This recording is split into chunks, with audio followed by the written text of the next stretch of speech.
Feast. And with me tonight, I have a couple of guests.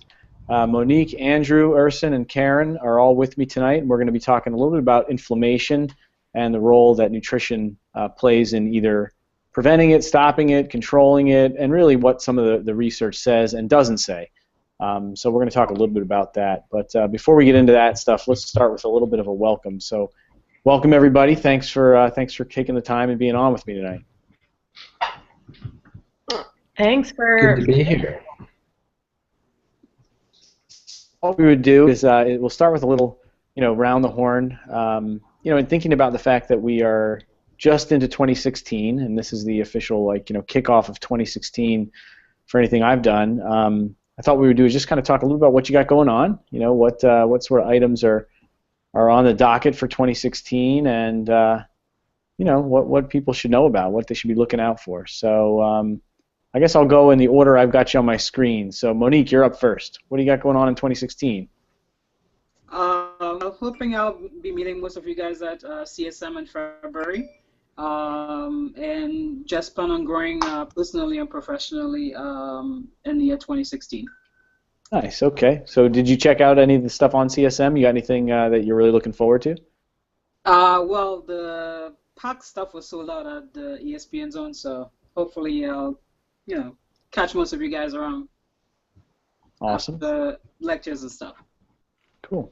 All right. Yeah, I'm looking forward to a home health section one. I got a tip off that there's something good going on there. I haven't checked out a home health item in a while since I don't really do that, but I thought there might be an interesting thing there. And then there's a ton of really good looking orthopedic classes, and I know some folks are doing things through women's health section as well that look kind of interesting. Andrew, what do you got going on for 2016? Well, not too much in the way planned yet. I teach for an organization, so I try to teach 10 to about once a month. So I already have a handful of teaching appointments on the calendar. I sort of joined Urson over at the Manual Therapist. And so I'm going to be writing exclusively for themanualtherapist.com, trying to kick out a blog either weekly or every 2 weeks. So I have a lot of ideas of stuff that I'll be writing about and looking into. And other than that, I work for a private practice and trying to take a more active role in growing that practice locally. Nice. So have you? What are you typically teaching? I teach a combination of things. I teach an exercise prescription course. I teach a lumbopelvic evaluation and treatment and cervicothoracic evaluation and treatment. And I also teach the clinical decision making, which is sort of the intro course to like the organization does like a course series and a sort of a manual therapy certification. The clinical decision making is usually like the intro course for the groups that are going through the entire series. Cool. Sounds like it's plenty busy. You started off saying I don't have too much going on, but I'm teaching and I'm growing a clinic and I'm blogging. It's spaced out. It's spaced out. All right. Awesome. Urs, what do you got going on? Well, I joined NextGen PT, Joe Bruns's Con Ed group, Bob Duvall, and Francois Brzezinski. I joined them as an equity stakeholder, and I'll be in charge. They're like, hey, we want you to help run the fellowship and the residency, and then it turns out that I have this big, long, fancy title like VP of Compliance and accreditation for residency and fellowship or something like that. And it's funny because that was posted online on Facebook, and I was getting all kinds of emails. I actually got phone calls from people who normally only email me like, hey, I just want to leave you a voicemail, congratulations and on a new job, and he's still practicing. And I was like, wow, man, when I announced I joined UpDoc Media, I literally got nothing. That sounds like a pretty big project, though. I mean, a fellowship. Yeah.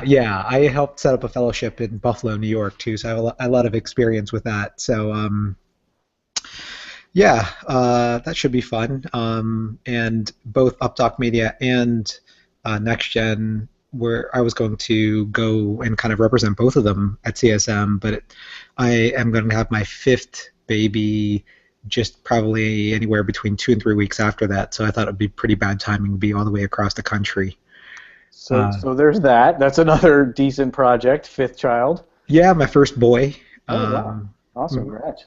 Yeah, I got that going on. And then, I just want to launch, I rebranded the eclectic approach to modern manual therapy because no one knew what the heck eclectic meant. And just want to, it was a bad brand. It was a bad brand. We got to pull you out of the clouds, man. Eclectic is like beyond our vocabulary. Is that what? I guess so. I don't know. I thought it was kind of at least for practitioners. It's not like I was just teaching the public, but I still have the whole E thing going on. It's called Modern Manual Therapy, the eclectic approach. You said all my flyers and mailers and everything will just say Modern Manual Therapy. So, and I also started, I added a team, and Andrew's probably my second-hand man, but I added a team of about 4 or 5 other people who help me blog on the manual therapist because I just can't do this daily anymore. Yeah. It's nuts. Yeah, well, it sounds like you got plenty going on. That's awesome. All right, Karen, how about you? Hi everyone. Happy New Year. Happy New Year. Yeah, I have a lot of good podcasts coming up. My first one of the year is January 11th, and that's with Gloria Steinem. That's kind of huge. Yeah, she's a pretty big deal. I'm really like super psyched. Yeah, I'm really excited about it actually because it's definitely like I interviewed her and was like excited and obviously I did due diligence beforehand, but I didn't realize what a big deal she was until I really started delving into, because I read her book and we were going to talk about that and really delving into her, and she's just the nicest lady and super psyched because yeah, it's a good get, as one of my patients said. Yeah, and what's interesting is some people, like I've just figured everybody kind of knew who she was, and it's interesting that a lot of people don't, but hopefully now they will. At least more people will. Hopefully more PTs will. Yeah. But yeah, she's a pretty big deal, so that's exciting. And then I have a lot of other great people coming up just this month: Lenny Macrina and Rich Severin and Rachel Balkovic, who's the first and only female strength coach in Major League Baseball. Oh, very cool. So she's on, which is going to be fun. And then at CSM, I'm doing a live podcast with Dr. Kareem Khan, the editor-in-chief of the British Journal of Sports Medicine. Yeah, that's great. Somewhere at CSM, I have not figured out where yet. I don't know where to do this, and I think I'm going to be teaming up with Jimmy McKay in the PT Pintcast, where I'm going to just interview Dr. Khan for 20-25 minutes, and then he's going to do a 20-25 minute live interview with someone as well. But I'm not. Oh, sorry, my cat just walked across my computer. The monster cat. You've seen him, Mike. He's a liger. He's a big guy. It's a monster. He's big. So yeah, so I have a lot of good podcasts coming up and trying to get a lot of interesting people, because I think if I can broaden the audience out from mainly just PTs to a lot of other people, it's only going to benefit PTs, because they may come for the Gloria Steinem interview and then stick around for Lenny Macrina talking about shoulder injuries in CrossFit, or, you know what I mean? Oh, yeah, I love that idea. We so badly need to start crossing some of those borders. And they'll stay and listen to Rich Severin talk about the importance of cardiovascular risk factors and things like that. So that's my whole goal with that, and I'm also part of Next Gen, as Urson is. I'm also part of Next Gen Physical Therapy, and I'm going to be doing some on-camera interviews and stuff for them. So that seems like a pretty big project. What's going on there? I haven't followed it too closely. I don't know. I've Well, been in I guess I should know that, but I'm yeah. like, I don't know. I've been in talks with them for a while. Contracts have been signed. As a matter of fact, I had my lawyer redo their contract because my lawyer would not allow me to sign it as it was. So I had her kind of rejigger the contract. But yeah, so I guess I'll be doing that in the new year. Cool.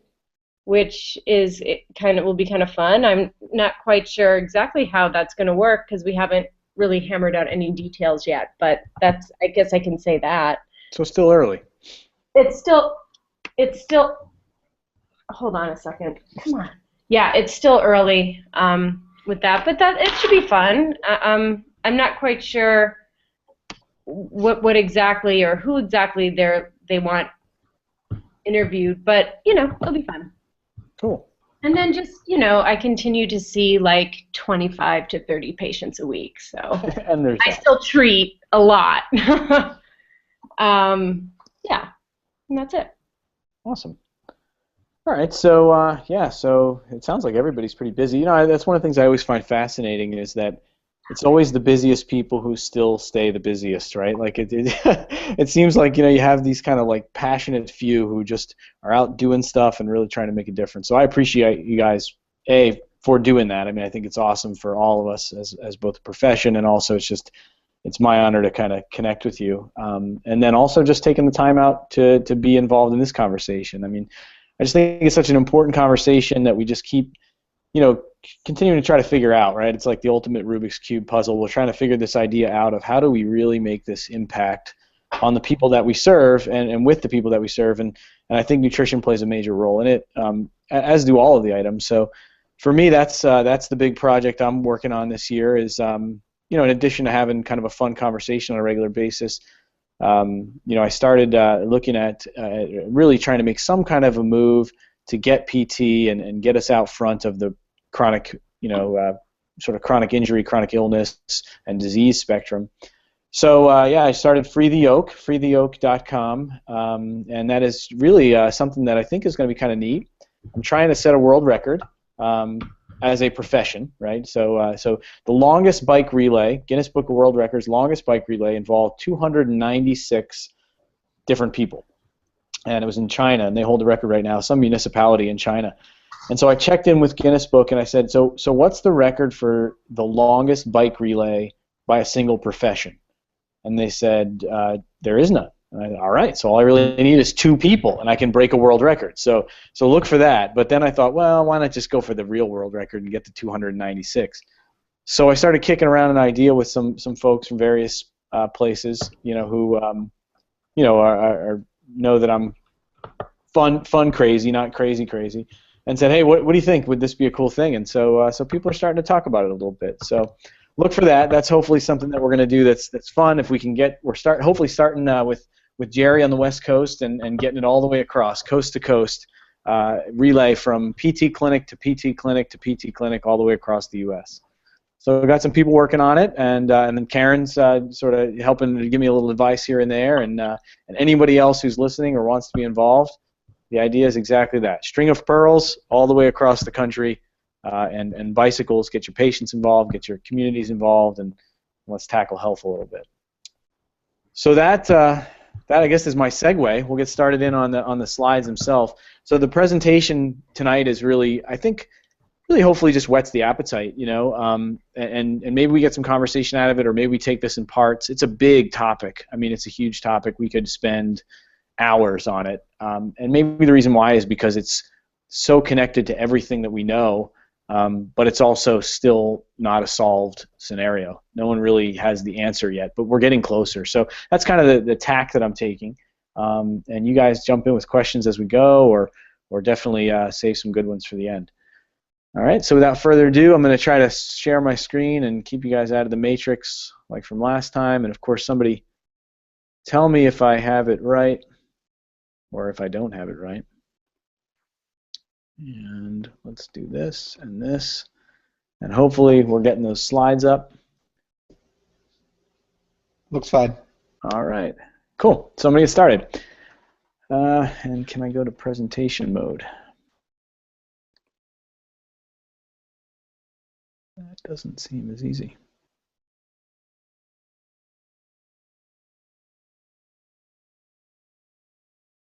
I don't know how to do that. Oh well, we can skip the presentation mode. We'll just go smaller here. All right, so hopefully you can see my slides and we'll get rolling. So yeah, so we're talking about inflammation. And what I thought we would do is just kind of take this initial look back. And the first time, I always try to look into the popular media first because I think that in a sense, is what tells us a little bit about the broader conversation is.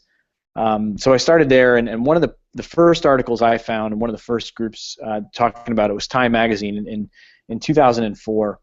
And they started talking about inflammation as the secret killer, right? And they're kind of, of course it's, a pretty good hype. It makes you want to read it. But basically they were looking at it and saying, all right, so is inflammation tied to all of these diseases? And they, if you can see at the bottom here, they said heart attacks, cancer, Alzheimer's, and we're looking at it from that perspective. And ultimately what their article came to was it appears that there's a link, right? So that's all we knew in 2004, is that there seems to be a link. There's enough studies here telling us that it seems to be a link.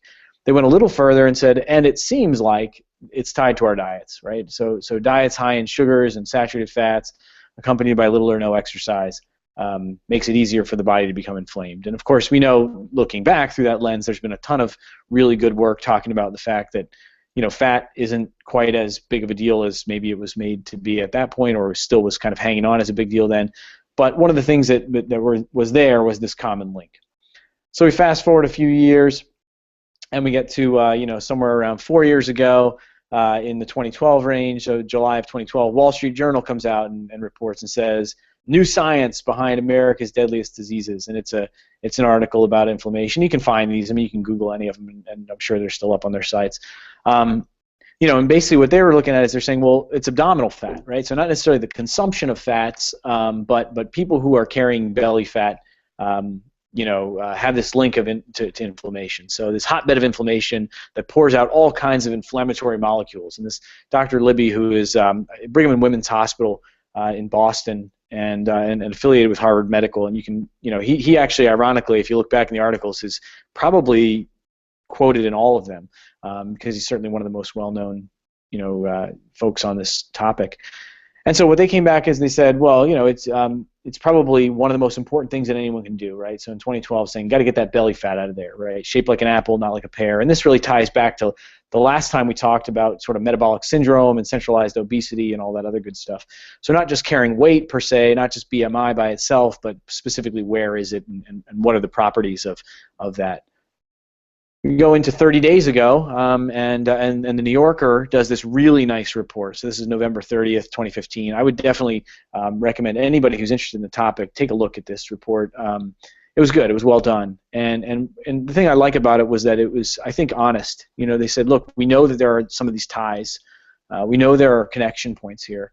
But we also know that we don't know everything. And let's not get too crazy with the claims. But let's definitely realize it's something, and we've got to keep looking. So you can see there, low level of inflammation can simmer quietly in the body in the absence of overt trauma or infection, with profound implications for our health, right? What great writing.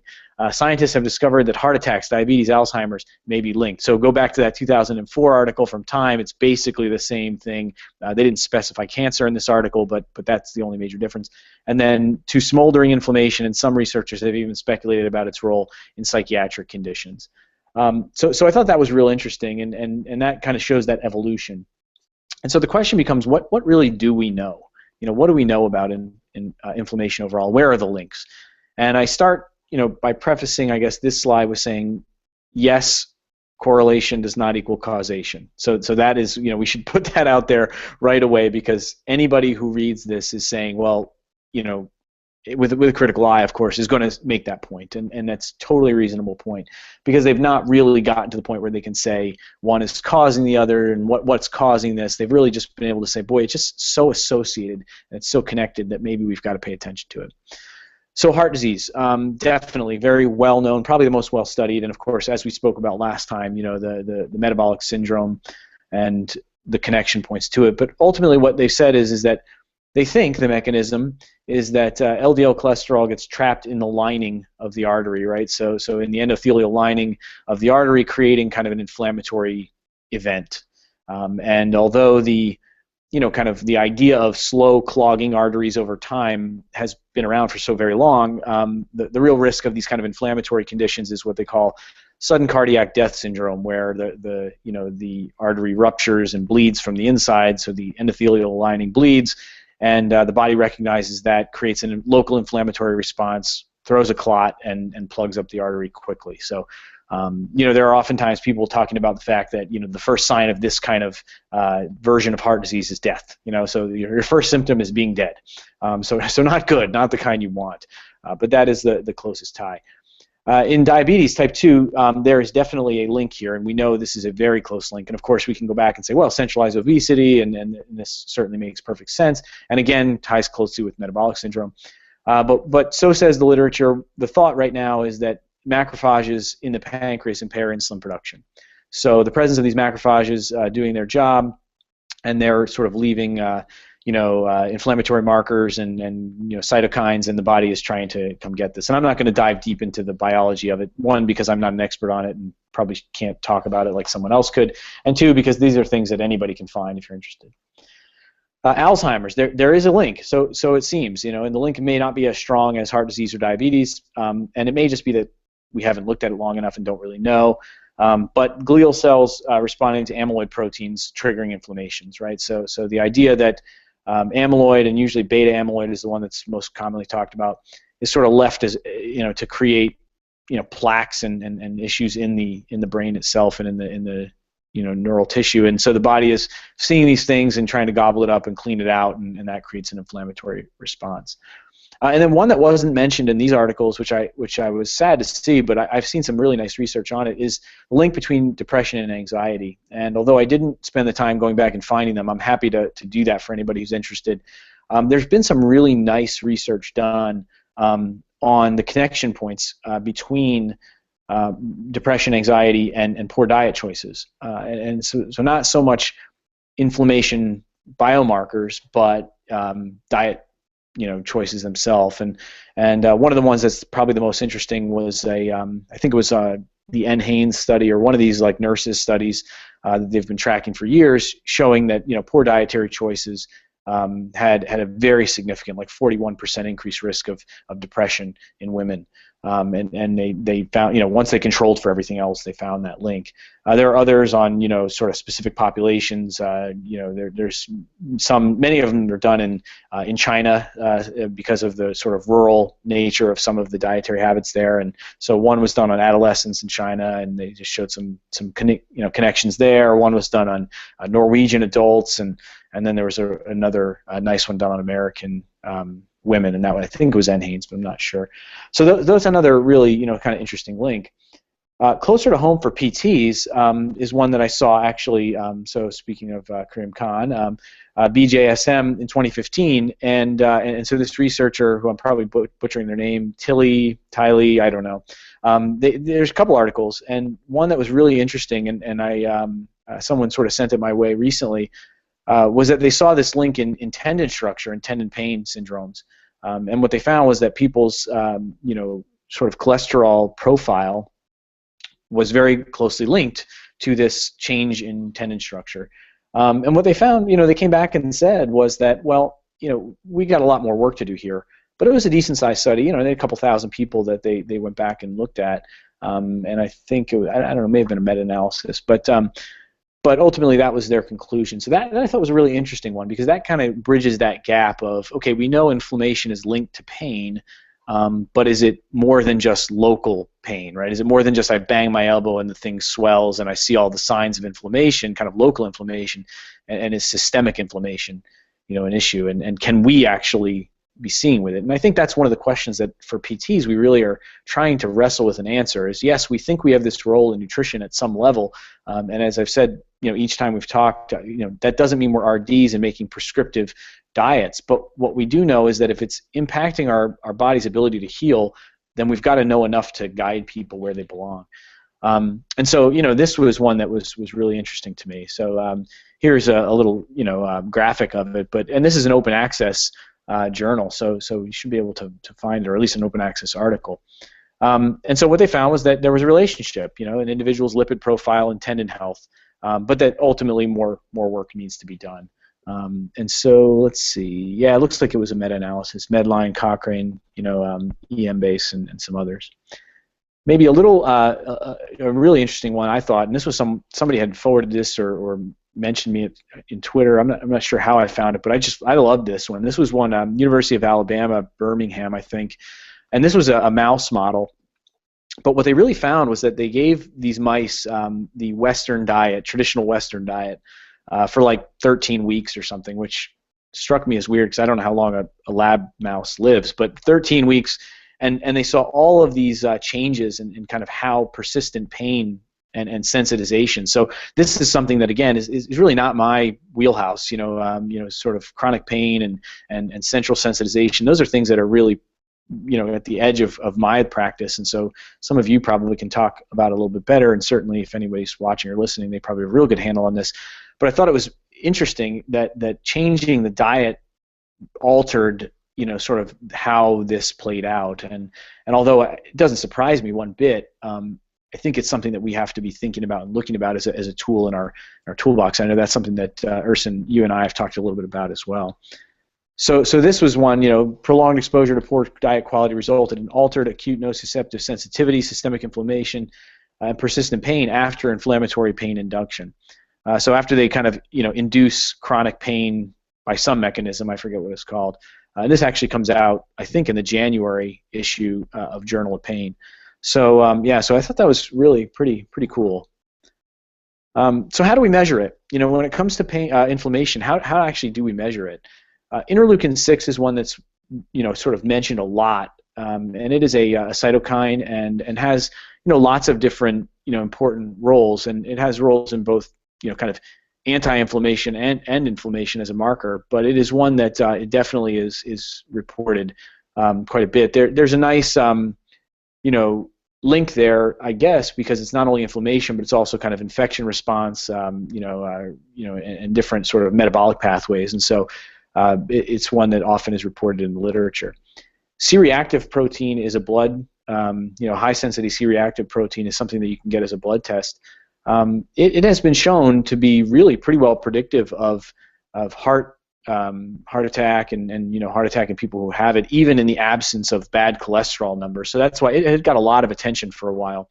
But I don't think it's great. I haven't found anything that says it's really great from like a subclinical standpoint. It seems like it's one of those measures. It's kind of like the way I think of a stress test. You got to really be in bad shape to fail a submax stress test. It's kind of like C-reactive protein. The metabolic bundle, that's one that we, in our practice, we use a lot as kind of not a biomarker specifically, but we know all of these things are tied to inflammation, pretty closely tied. So triglyceride levels, low HDL cholesterol, and high blood pressure, that combination is sort of a metabolic cluster, and that's one that we really like and use quite a bit. And as an aside, I mean, that's something that I really do hope PTs overall will start to, if they're not looking at this already, if they're not looking at triglyceride levels, specifically non-fasting triglyceride levels and low HDL, or asking people to bring it, or having these set up in their office. I mean, even this is a test that most people can have. I mean, you need a medical director. There's a little bit of work to be done to get there, but these are tests that really are very accessible, and they tell us quite a bit about a person's ability to heal. And so that's something that, kind of that idea of metabolic physical therapy, I really do hope in the future we'll be looking at that. And then, of course, the easiest one, which is just simply waist circumference, and that actually does have a connection. So in 2011, there was a paper that was put out and really showed that just waist circumference alone was linked closely to some of these other inflammatory markers. So they went back and, of course, they said, well, the interleukin-6 and tumor necrosis factor, which are kind of classic inflammatory responses, are things that they, are looking at. And what they found was that, waist circumference by itself was a good marker. So that's one where I think that we can really, if nothing else, if you don't have the access to sort of a metabolic bundle, if you can't ask for someone to get a C-reactive protein on a blood draw or something, and I don't know as far as the interleukin, but if nothing else, measuring someone's waist. And just as a general rule, you're talking about 35 inches around the midsection, 40 inches for men, 35 for women. Those tend to be the trigger numbers. 44 for men and 40 for women. Those are really very, very high in areas where some attention is needed. So then the question becomes, all right, what do we do about it? Like what can we talk about? What should we be recommending? And there, it's really all over the map. So I kind of pulled some that I thought were interesting. And this is one that I tweeted out earlier. But so Harvard looked at a study, and I mean, you're talking about, this is big numbers. 2004 and 2013, and they looked at, thousands and thousands of people, and ultimately what they found was this really intriguing link between spicy food consumption and total mortality. So they found that people who ate spicy food 6 to 7 days per week. So that's a lot in my mind. I mean, I don't know, but that seems like a lot. Like almost every day having a spicy meal had a significant lowered mortality risk than people who only eat spicy food once in a while or even once a week. So that's an interesting one. And there's quite a bit right now on things like turmeric and curcumin, and I'm probably pronouncing those wrong, but that's those are sort of spices that have been shown to have pretty strong anti-inflammatory effect. And people are actually consuming these things, and I always kind of have some caution there, because it's like, well, just because it comes from a spice doesn't mean that it's not going to cause 5 other problems, like a bleeding risk or some other thing. And I haven't seen anything that says it has, but I also haven't seen anything that says it doesn't. So I'm sure there's a right dosage there, but it is a very interesting idea. The next one, this is from University of Wisconsin, and it was featured in the Southern Medical Journal in 2005, and this was really, I thought, like a nice list, a nice little chart of kind of low inflammatory eating, and so these are kind of some general recommendations. You can see there are foods high in omega-3s. Interestingly, if you read into it or look into it, most of the detail says that actually taking omega-3 supplements doesn't seem to have as good of effect, if at all, as the foods that have high levels of omega-3. And the idea being that omega-3 has sort of anti-inflammatory properties and also tends to be a blood thinner. So cold water fish, and then certain ground flaxseed, leafy green stuff, walnuts, all have a nice effect there. Foods that have high in antioxidant load, right? So yellow, orange, and red vegetables, dark leafy green stuff, citrus fruits, black and green tea, and then veggies that sort of grow in dirt, right? Onions and garlic and things like that.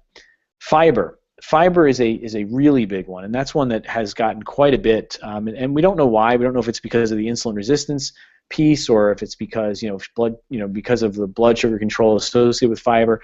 But people who eat high fiber diets tend to have low levels of inflammation. I know in the past, we talked a little bit about microbiome and kind of how that plays in, and it might be that. It's kind of early to say for sure, but it does seem to have that. And then you can see the spices in here: ginger, rosemary, turmeric, oregano, cayenne, clove, nutmeg. They all seem to have some sort of an effect. Turmeric is probably the one that's getting the most attention because of the curcumin. And then certain herbs, and I don't know why, but I always get squirrely when I look at the herbs, because one, I don't know anything about it, and two, because they have names like feverfew, which is an awesome anti-inflammatory name, by the way, like feverfew, come on. But I have no idea. I know nothing about them, and it makes me nervous when I see those.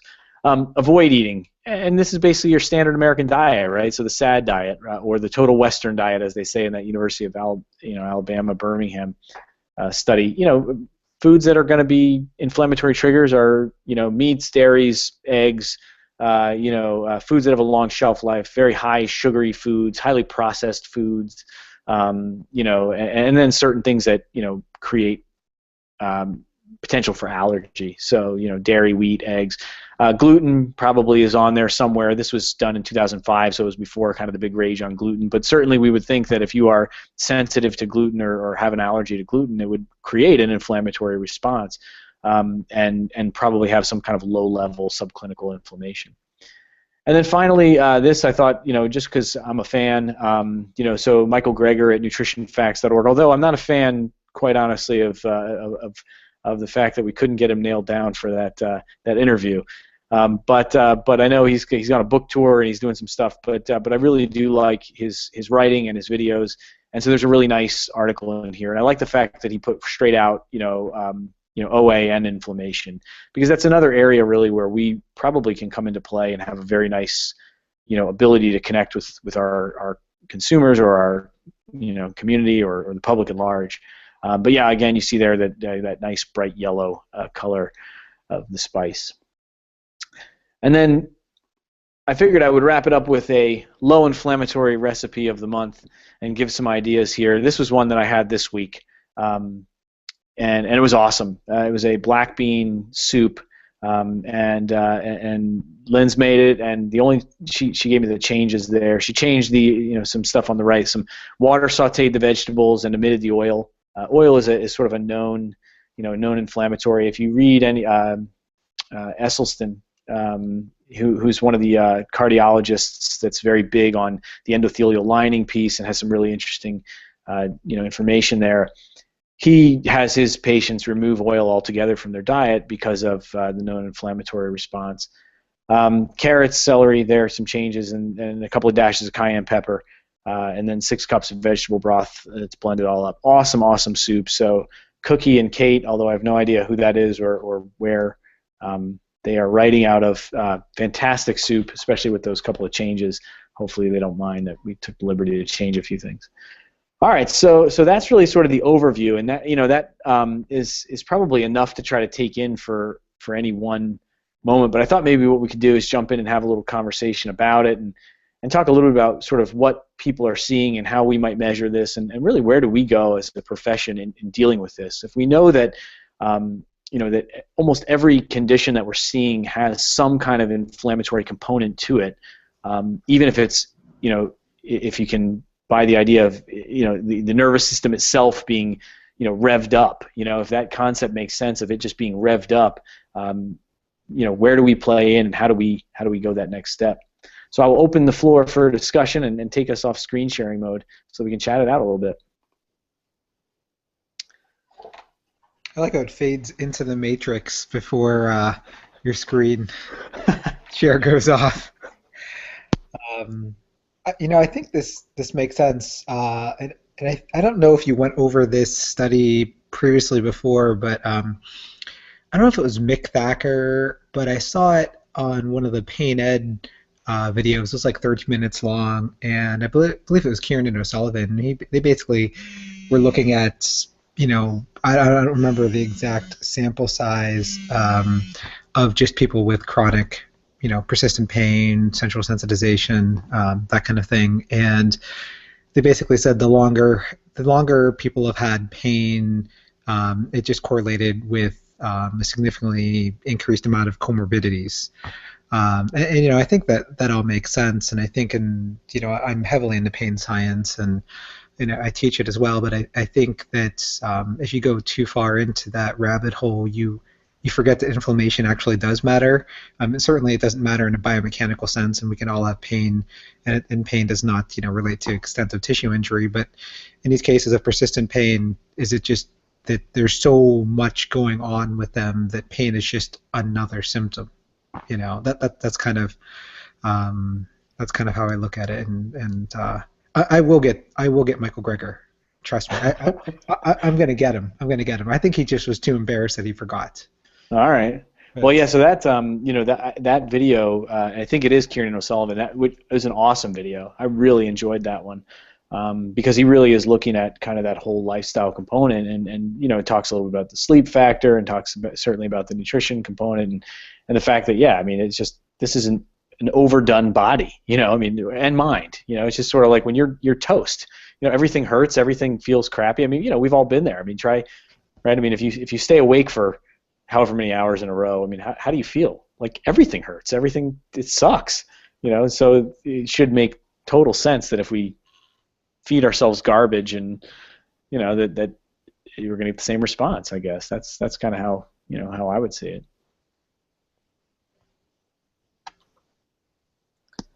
So what else? What are the where do we go? How do we start that conversation? How do we continue to take You know, I mean, do we start with, hey, you know what, in my practice, every single person should be getting a waist circumference, and anybody over the 40, do we need a standard line? You know, do we need to just educate the hell out of it? Do we just take all the time in the world to say, look, like, we know that waist circumference is closely linked to, you know, chronic inflammation, which is closely linked to all sorts of issues, and your body's just not going to heal as fast if you're dealing with this. So we're not going to solve it today, but I just want you to know it's an important thing. Like, how do we do that? I think it's it's something that we've gone over many times because even those of us in cash-based practices, we still see our patients, at least for the brief amount of time that we are seeing them, we see them with more frequency than their primary, who basically sees them maybe twice a year. And I like the stats that I've been reading in Gregor's book about you take like 8 smokers and only one of them actually has been, every time they go see a doctor, only 1 out of every 8 smokers has actually been told to stop smoking. It's the same thing with obesity and everything. Everything is just like the short-term solution, or it's like a pill-based solution. And I think that's, since we're not like financially motivated with pharmaceutical industry, we should have our patients' best interest in mind, and with the amount of frequency we see them, I think people just need to hear things over and over again. And I think also the amount of time we typically spend with people, we're just in a better position to influence these lifestyle changes that people need to make, or at least hint at that, because that's the only thing we can do is push them toward a lifestyle change. Changing habits is not easy, like you said, and it's more of like slow and steady wins the race. Right on. I have something to say. I agree with us and also you too, Mike, that we're in a great position to help, because we see our clients more frequently, as you said, than primary care providers, even nutritionists. But when you're dealing with certain cultures, listen, you're Filipino, right? Hello? Yes. It's hard to go back home to my parents' house. Okay, so like I'm in the DMV area, Washington D.C., Virginia, Maryland area, and a lot of Filipinos, a lot of Caribbean, a lot of African people. Mike, you mentioned the problem about spicy food. I mean, even my dad questions whether I'm his child or not, because I'm the only one in my family that doesn't really like my food like extremely spicy, but they must have spicy food, breakfast, lunch, and dinner. And that's something you can't take away from certain age groups. And it is contributing to a lot of irritable bowel problems and joint problems and diabetes and kidney issues as well too.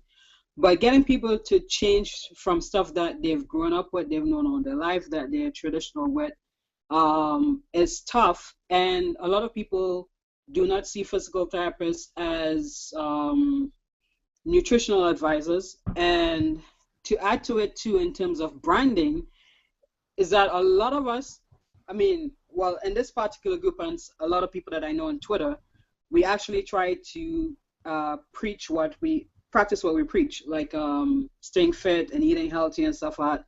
But there are quite a number of therapists, like in hospitals and nursing homes, who are telling clients, or even home health, telling clients, say, you have to do this. But if you look at them, they're not like a shining example to encourage one to change habits that are bad for them.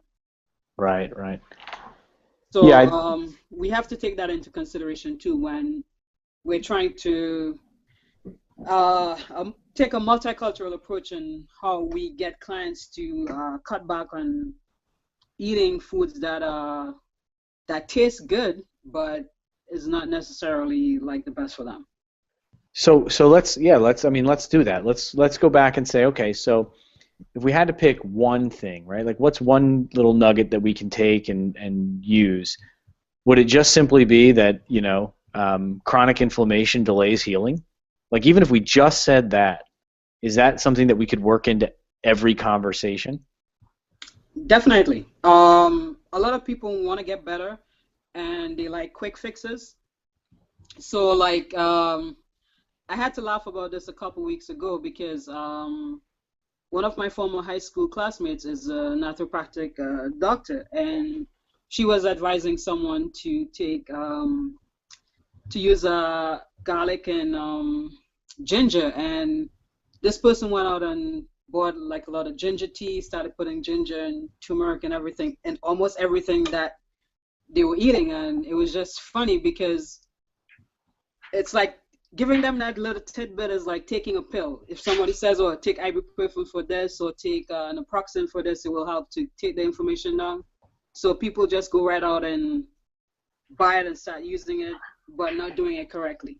So yes, giving them tidbits help, but you have to give them guidelines as well too. Little steps on, okay, yes, this is good for you, but this is how it should be used and stuff like that too. Right. So helping people, and at the beginning of each year, when everybody is so motivated to start new, start afresh, get fit, get healthier, I think this is the best time, especially the first 3 months of the year, for us to be pushing this healthy lifestyle, help to reduce stress and eating right and exercising and stuff like that too. Nice. Yeah, I think for us, we're often talking about just the easy ones. We'll often go to fruit vegetable consumption and just ask people, just be mindful of it. How much are you taking in? Because when a person starts to link that, it's pretty powerful. But you're right. I mean, they have to kind of make that connection in their head and be able to walk away and go like, oh yeah, okay, I see that, I get it. And if you follow kind of the behavior change, model. In the beginning, you're right. You got people who are kind of in that like stage where they don't want to hear it. They want to kind of go the opposite. And so being able to say, well, look, I gotta push it down your throat. I'm not trying to ram anything down your throat, but just this is what the science says, and I don't love to hear it. It wasn't something I love to hear, but it's just the reality. And so if the science says that, high sugary diets are leading to people with big bellies, which is leading to a sort of a low level of constant, inflammation, and that's going to slow down your ability to come back from that knee pain you've got, then I have to at least bring it up with you. And and I can refer you if you're really serious about it to someone, or we can have some just basically dialogue. One of the things that we try to do in our clinic is, have our therapists just, you got to have something to talk about. I mean, if you're seeing someone on a regular basis on a sort of a traditional model, you're having a lot of conversations with someone. So that's an interesting conversation to have. So rather than having the conversation about like whatever the latest episode of whatever everyone's watching, maybe that's something to work in. Could this be something that is just part of your initial evaluation, like taking your vital signs, asking roughly what their diet is like, or if you wanted to do that circumferential measurement, would that be part of your initial eval?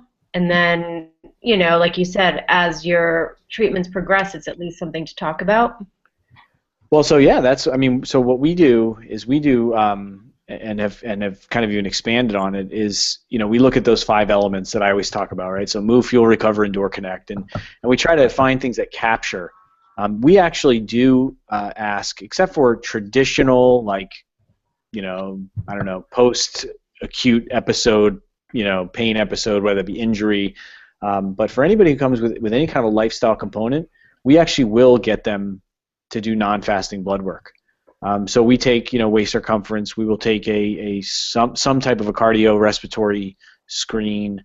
We will do a finger stick to get HDL, LDL, non-HDL cholesterol, total cholesterol, triglyceride, glucose, and then also do a waist circumference. And I mean, that is something that I like I said before, I really hope more PTs start doing that, because it is it's to answer that question of show me something now. And our interventions make a major difference in those. So you can see somebody who kind of sees their biomarkers change, and those often change before a person ever loses, even a pound or an inch.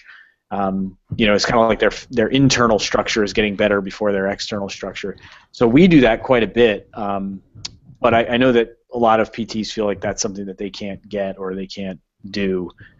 But I don't know why. I think it's an easy one. I mean, it's super easy. But yeah, I mean the waist circumference is one, and then even like a simple food survey, and there are tons of them out there, like validated food survey where it says, yeah, like, look, I want you to fill this in because it's going to play a role in your healing. I do think it's a mental jump for the profession, though, because it's sort of like, oh, well, I have my people fill out so many forms already, like this is just one more thing to do. And I can imagine anybody who's involved in outcomes, if they would be like, rolling their eyes, like, oh my gosh, Mike, don't, please, please don't have anyone do this, because we can't even get them to, use an outcome system, to show our interventions work. Like, God forbid they start talking about nutrition, So, but yeah, I mean, I think it's a no-brainer. Karen, on all forms for the home health evaluations, we've incorporated a nutrition part. So we asked them about fluid restrictions, like are they on a special diet, sodium intake. If they're diabetic, we ask them for their glucose readings, and we try to monitor that every visit that we go out. Surprisingly, I'm finding that a lot of people who are on dialysis are asking for nutrition advice, because most home health companies do not have dietitians going out to speak to clients, so they're typically asking the nurses and the physical therapists for advice on nutrition. Yeah, no, that makes a lot of sense, that if the company doesn't supply a registered dietitian, that it's going to fall onto the people who see the patients the most. Yeah. Cool. Makes perfect sense. Yeah, I think my I see patients in their homes also, but my population is probably a little different, because I don't really have a traditional, what one would think would be a traditional like home health population. I just have people who would prefer to have someone come to them. So a lot of my clientele are actually, I see a lot of kids actually. Okay. And So, not people with comorbidities. no, I don't really, no. Not really. And usually it's just people who are busy and would rather have someone come to them. And that just happens to turn out to be a good amount of kids. So. No problem. Mike, do you have any problems with people complaining about the finger sticks stuff being too expensive? I mean, occasionally, but it's really, I mean, so that is a cash-based offering that we do, and for us, the value in it is really the information. So we don't mark it up much. I mean, so it's not typically, we don't ask for it every session or anything like that. We usually ask people to do it at least once so that we can get an idea of what their, food is doing to them. And again, like, I've said in different forums as well, usually when people are coming to us, they know they're coming for something associated with those 5 elements. They're coming to talk about their a fitness prescription. They're coming to talk about how they can get improvements out of their dietary habits. So they kind of walk in the door knowing. But yeah, I mean, rarely does anyone push back on it, because it's not super expensive. You're talking about $20 or $25 to really give you a wealth of information. So that's one of the reasons why I just think it's a no-brainer.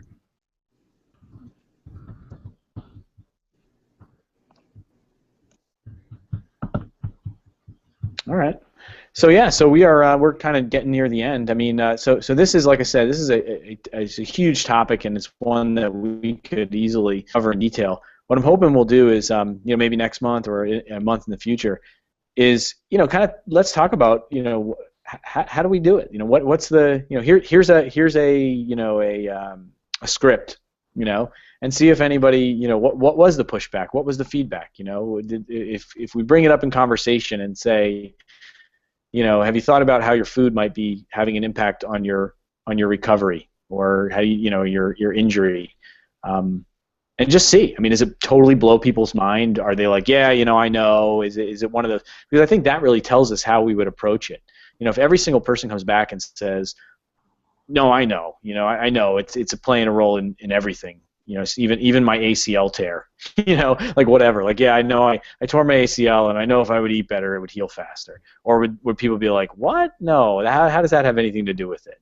I would just be interested to know, because it tells us a little about where does the public stand on it. And if the public in general is coming back and saying, nah, I don't get it at all, then we would have to approach it like education.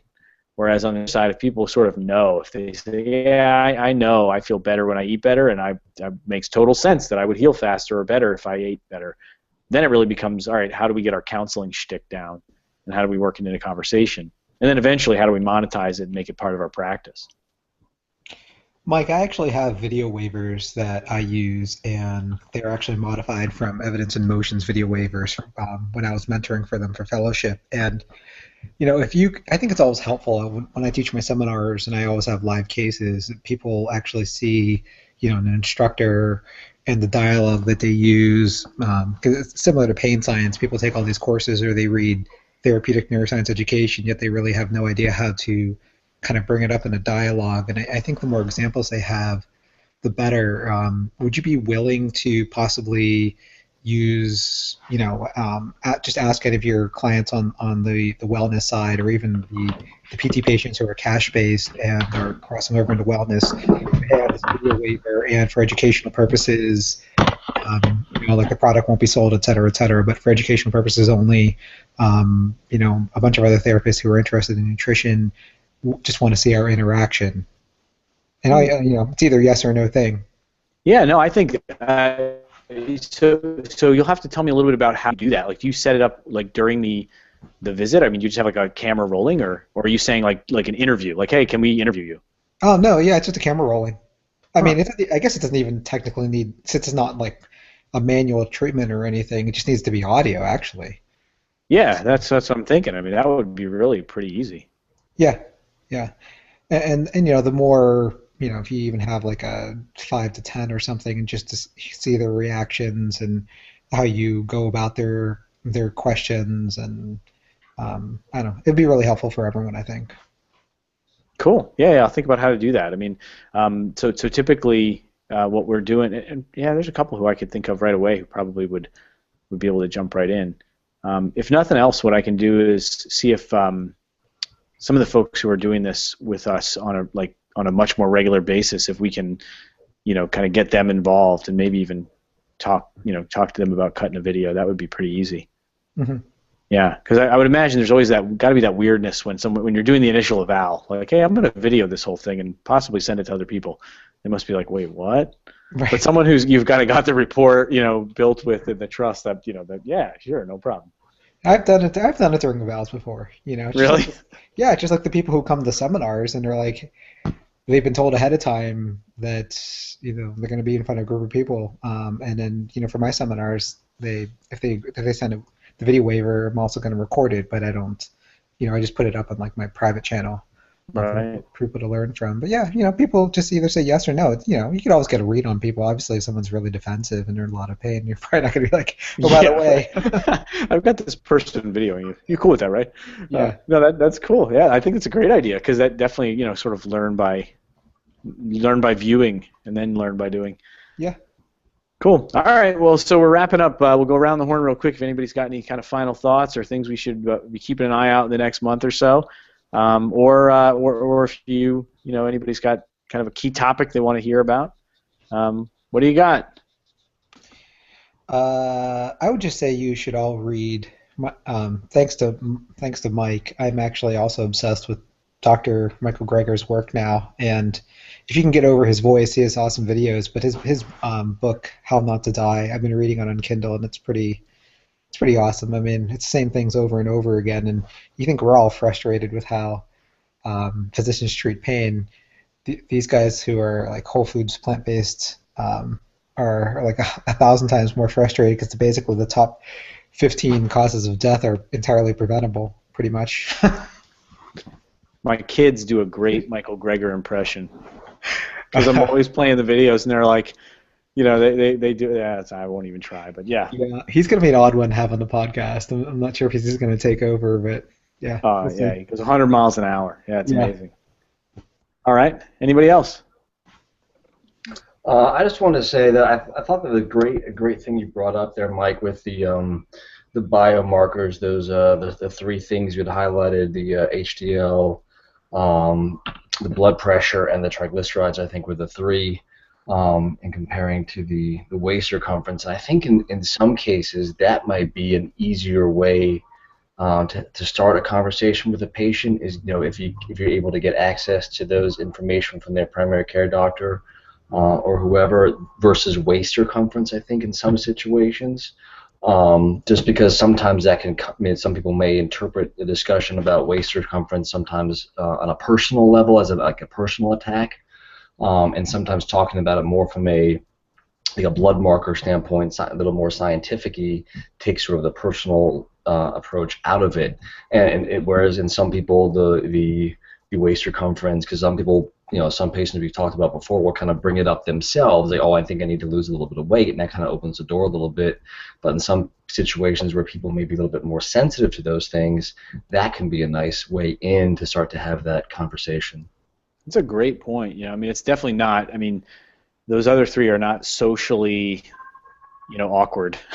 Waist circumference is definitely a sort of a socially taboo measure, and it's definitely awkward to perform because everybody doing it knows it's weird. It's like, oh man, I got to measure your belly, and the person's like, oh gosh, and you're thinking that way, and so a really, really good point. Systolic blood pressure alone, one of the things that just that alone. Tells us so much. But I really do like those other two very simple, blood markers and the combination of them. My favorite is non-fasting triglyceride. I think that's one of the best because it just tells you so much about sort of how the body's reacting to food. But that's one of the main reasons why we started offering it directly in our clinic, was because you just don't, no one's doing that. You don't get non-fasting. When you go, you're going to go and get fasting blood values. Fasting. And the research on it, there's actually some movement right now. If you go and read, some of the movement is to actually get away from fasting lipid panels in general, because they're such a pain to do, and the person forgets all the time, and they eat anyway. And actually, it tells us more when they're not fasting. So it's a really good point, though. Thanks. Or you could pass out 4 years ago like I did doing a fasting blood test, either way. Yeah. No good. No one likes that. I have no problem. Not good for the technician. I have no problem giving blood, but for some reason that day, you could feel it leaving your body, and it was all she wrote. Oh, man. Not good. All right. So, Karen, Monique, anything before we wrap it up? Nope, just I'm going to definitely look into that book that you recommended. So thanks for that. Yeah, awesome. That's Ersin, thank you for mentioning the title. Nutritionfacts.org there's a ton of wealth of information there. But How Not to Die, what a great title.